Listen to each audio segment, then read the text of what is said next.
Vai, vai, Alexandre! Vai!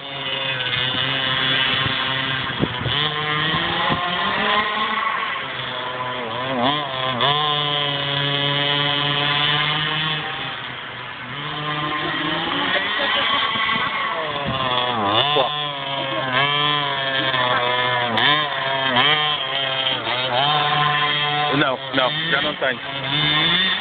Já só tenho a mesa. São 50 euros, na altura era o valor da mesa.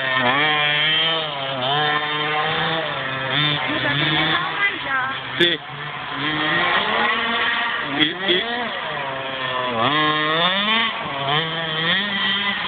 Então, mas mais ou menos o preço.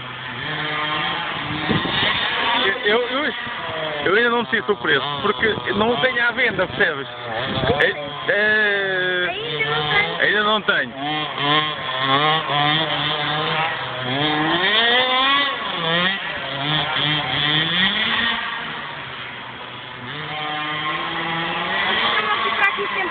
É a primeira vez que a gente está por aqui.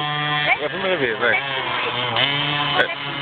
Eu costumo ir para o Estádio Nacional, que eu moro ali